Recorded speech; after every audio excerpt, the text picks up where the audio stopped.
राधे कृष्णा। प्रिय भक्तों, आइए आज आपको बताते हैं महाभारत के एक ऐसे गूढ़ रहस्य के बारे में जो शायद ही आपने सुना होगा। महाभारत से जुड़ी एक ऐसी रहस्यमयी बात जो शायद ही आप जानते हो। क्या आपने कभी सोचा है कि महाभारत के महावीर भीष्म पितामह ने अपने प्राण त्यागने के लिए मकर संक्रांति का दिन ही क्यों चुना? आखिर ऐसा क्या रहस्य है? इस स्थिति में इच्छा मृत्यु का वरदान पाने वाले भीष्म व सूर्य के उत्तरायण होने तक बाणों की सैया पर पड़े रहे। और क्या आप जानते हैं कि इसी दिन काली दाल की खिचड़ी बनाने और दान करने की परंपरा क्यों चली आ रही है? इसका भीष्म पितामह कर्म और मोक्ष से क्या गहरा संबंध है? साथ ही एक ऐसा तीसरा प्रश्न जो हर वक्त के मन में उठता है, धर्मपरायण, प्रतिज्ञाबद्ध और महान योद्धा होने के बावजूद भीष्म पितामह को वह असहनीय बाणों की सैया क्यों प्राप्त हुई? मकर संक्रांति केवल सूर्य के मकर राशि में प्रवेश का पर्व नहीं, बल्कि कर्म, धर्म, मौन, दान और मोक्ष से जुड़े ऐसे गढ़ रहस्यों को समेटे हुए हैं जिनकी जड़ें सीधे महाभारत काल तक जाती हैं। आज की इस कथा में हम जानेंगे मकर संक्रांति का पौराणिक महत्व, भीष्म पितामह की बाणों की सैया का रहस्य, काली दाल की खिचड़ी और स्नान दान की परंपरा के पीछे छिपा आध्यात्मिक अर्थ। तो अंत तक जुड़े रहिए, क्योंकि यह कथा केवल इतिहास नहीं बल्कि जीवन का गहन संदेश है। भगवान श्री कृष्ण ने भी उत्तरायण का महत्व बताया है। मकर संक्रांति से जुड़ी यही मान्यता भीष्म पितामह के जीवन में साकार रूप में दिखाई देती है। कुरुक्षेत्र के युद्ध में जब शिखंडी की आड़ लेकर अर्जुन के तीक्ष्ण बाणों ने भीष्म पितामह के शरीर को छलनी कर दिया, तब वे रणभूमि में धरती पर गिर पड़े, परंतु मृत्यु ने उन्हें स्पर्श नहीं किया। कारण यह था कि उन्हें प्राप्त इच्छा मृत्यु का वरदान प्राप्त था। गंभीर पीड़ा में भीष्म पितामह ने प्राण त्यागने से इनकार कर दिया, क्योंकि वे जानते थे कि समय से पहले शरीर छोड़ना धर्म के मार्ग के विपरीत होगा। उन्होंने बाणों की सैया को ही अपना आसन बना लिया और वहीं से युद्ध का परिणाम, पांडवों की विजय और अधर्म के अंत को देखना चाहा। भीष्म पितामह सूर्य के उत्तरायण होने की प्रतीक्षा कर रहे थे, क्योंकि शास्त्रों में माना गया है कि उत्तरायण में देह त्यागने से आत्मा को मोक्ष की प्राप्ति होती है। दक्षिणायन को देवताओं की रात्रि, कभी उत्तरायण को देवताओं की सुबह कहा गया है। इसलिए यह काल आत्मा की उन्नति के लिए श्रेष्ठ माना जाता है। लगभग 58 दिनों तक भीष्म पितामह बाणों की सैया पर पड़े रहे। असहनीय पीड़ा सहते हुए भी धर्म, संयम और धर्म का त्याग नहीं किया। इसी अवधि में उन्होंने युधिष्ठिर को राजधर्म, आपात धर्म और मोक्ष धर्म का उपदेश दिया, जो आज भी मानव जीवन के लिए मार्गदर्शक है। उत्तरायण का शुभ क्षण आते ही मकर संक्रांति के दिन, जब सूर्य देव मकर राशि में प्रवेश करते हैं और धरती पर सकारात्मक ऊर्जा का प्रवाह बढ़ता है, तब भीष्म पितामह ने शांत चित्त से अपने प्राण त्याग दिए। यही कारण है कि मकर संक्रांति को केवल पर्व नहीं बल्कि मोक्ष और पुण्य का द्वार माना जाता है। इसी दिन स्नान दान और विशेष रूप से काली दाल की खिचड़ी बनाने और दान करने की परंपरा भी जुड़ी है। काली दाल और चावल तामसिकता, अहंकार और पापों के शमन का प्रतीक माने जाते हैं और इन्हें अग्नि में पकाकर या दान देकर मनुष्य अपने कर्मों को शुद्ध करने का प्रयास करता है। इस प्रकार मकर संक्रांति भीष्म पितामह की बाणों की सैया और उनके द्वारा चुना गया प्राण त्याग का क्षण है। हमें यह सिखाता है कि जीवन केवल कर्म करने का नाम नहीं बल्कि सही समय पर सही निर्णय और सही मौन या वाणी का चयन ही वास्तविक धर्म है। भीष्म पितामह की कथा हमें चेतावनी भी देती है कि धर्म के समय किया गया मौन भी अधर्म बन सकता है, और यह प्रेरणा देती है कि यदि कर्म शुद्ध हो और समय का सम्मान किया जाए तो मृत्यु भी मोक्ष का द्वार बन सकती है। मकर संक्रांति पुण्य काल और महापुण्य काल का समय जो दान पुण्य और पूजा के लिए बहुत ही शुभ माना जाएगा। 2026 में मकर संक्रांति 14 जनवरी को है। उसका पुण्य काल दोपहर 3:03 से शाम 5:45 तक और महापुण्य काल दोपहर 3:13 से शाम 4:58 तक रहेगा, जिसमें स्नान, दान और सूर्य पूजा करना अत्यंत शुभ फलदायी माना जाता है। इस अवधि में तिल मिश्रित जल से स्नान करें, तांबे के लोटे से सूर्य देव को अर्घ्य दें और ओम सूर्य नमः का जाप करें। तिल, गुड़, खिचड़ी, कपड़े और कंबल का दान करें। श्रोताओं, भगवान श्री कृष्ण ने भी उत्तरायण का महत्व बताया है। भगवान श्री कृष्ण उत्तरायण का महत्व समझाते हुए कहते हैं कि जब सूर्य उत्तरायण होते हैं तब पृथ्वी प्रकाशमय हो जाती है। इस काल में शरीर त्यागने वाले व्यक्ति का पुनर्जन्म नहीं होता और वे सीधे ब्रह्मलोक को प्राप्त करते हैं।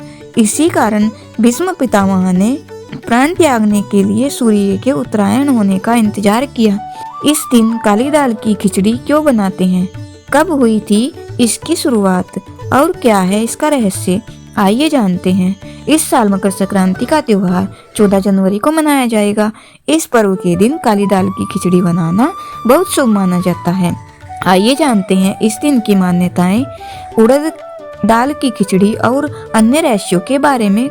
हमारे देश के कुछ मुख्य त्योहारों में से एक है मकर संक्रांति का पर्व। इस पर्व को मनाने का मुख्य कारण होता है कि इसी दिन सूर्य धनु राशि से निकलकर मकर राशि में प्रवेश करते हैं और मौसम में बदलाव शुरू हो जाता है। इस दिन को भी नई फसल के स्वागत के लिए विशेष दिन माना जाता है। मकर संक्रांति को लेकर भारत में विभिन्न प्रांतों में अलग अलग रीति रिवाजों और परंपराओं का पालन किया जाता है। इस पर्व को देश के अलग राज्यों में अलग नाम से जाना जाता है। उत्तर भारत में जहां इसे खिचड़ी के नाम से जाना जाता है, वहीं बिहार में इसे मकरांत और हिमाचल प्रदेश में माघसाजी कहा जाता है। दक्षिण भारत में इसे पोंगल और गुजरात में उत्तरायण कहा जाता है। ऐसे ही असम में इस पर्व को बिहू के नाम से जाना जाता है। मकर संक्रांति की कई अलग परंपराओं के मध्य एक अलग परंपरा है काली उड़द की खिचड़ी बनाना। इस दिन मुख्य रूप से काली दाल की खिचड़ी का दान किया जाता है और भोजन में भी खिचड़ी खाई जाती है। यही नहीं, इस दिन स्नान दान का भी विशेष महत्व है और पवित्र नदियों में स्नान करने से सदैव खुशहाली बनी रहती है। आइए इस पर्व से जुड़ी कई बातों और उनके रहस्यों के बारे में जानते हैं। मकर संक्रांति हर साल उस समय होता है जब सूर्य धनु राशि से निकलकर मकर राशि में प्रवेश करते हैं। सूर्य के इसी गोचर को मकर संक्रांति कहा जाता है। मकर संक्रांति के दिन काली उड़द की दाल खिचड़ी बनाने की परंपरा का विशेष धार्मिक और सांस्कृतिक महत्व है। यह परंपरा भारत के विभिन्न हिस्सों में प्रचलित है। मुख्य रूप से उत्तर भारत में मकर संक्रांति के दिन काली दाल की खिचड़ी बनाई जाती है। काली उड़द दाल और चावल से बनी खिचड़ी को इस दिन के लिए शुभ और पवित्र भोजन माना जाता है। इसका संबंध दान, स्वास्थ्य और आध्यात्मिक शुद्धता से जोड़ा जाता है।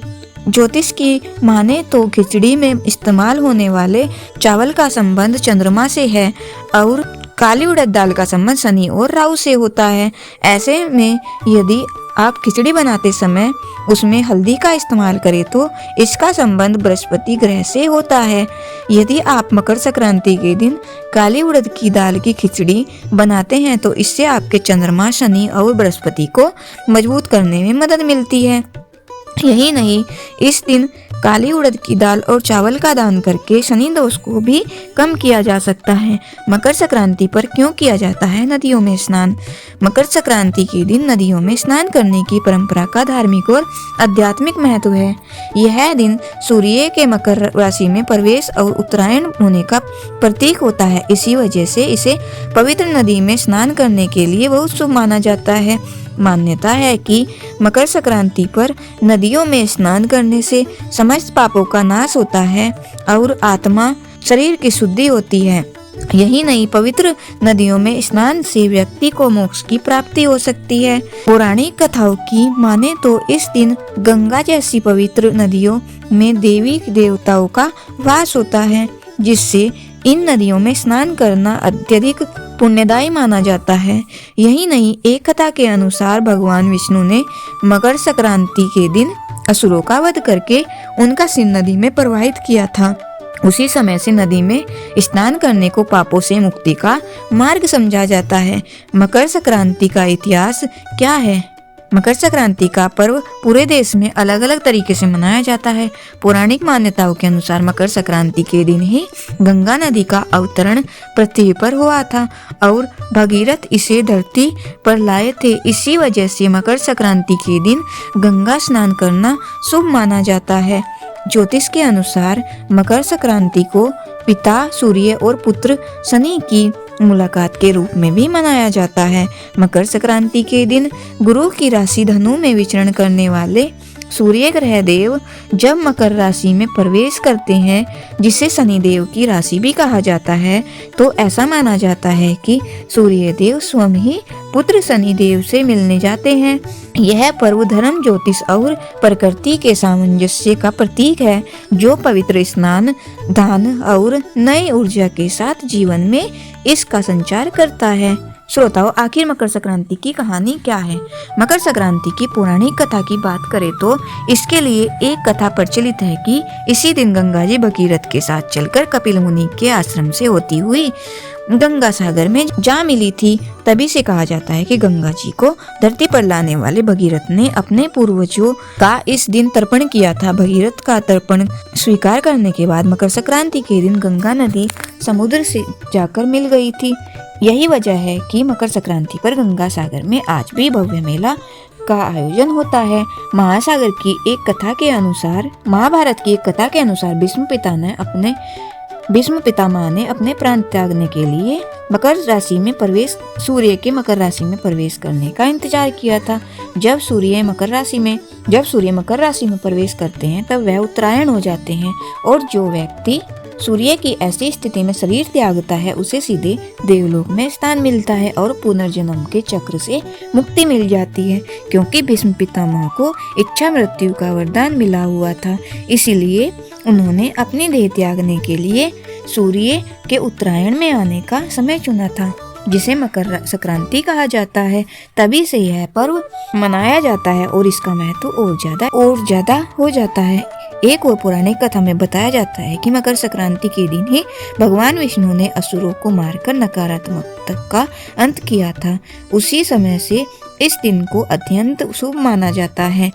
महाभारत के महान योद्धा भीष्म पितामह को प्राप्त हुई बाणों की सैया केवल कुरुक्षेत्र के युद्ध की एक रणनीतिक घटना नहीं थी, बल्कि यह उनके पूर्व जन्मों के कर्मों, जीवन में किए गए धर्मपूर्ण कार्यों के साथ साथ कुछ निर्णायक क्षणों में किए गए मौन की कीमत थी।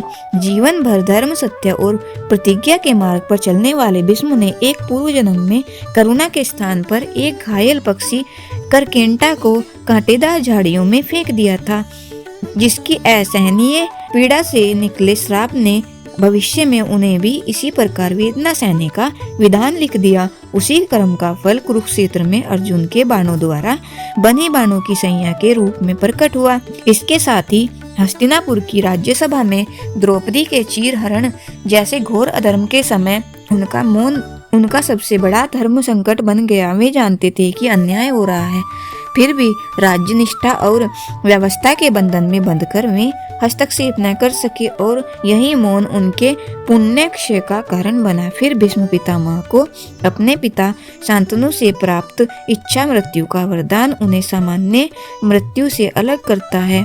अर्जुन के बाणों से छलनी होने के बाद भी वे जीवित रहे, क्योंकि वे पांडवों की विजय और धर्म की स्थापना को देखना चाहते थे। बाणों की सैया पर लेटे उन्होंने युधिष्ठिर को राजधर्म, नीति और शासक के कर्तव्यों का उपदेश दिया, ताकि पृथ्वी पर धर्मपूर्ण शासन स्थापित हो सके।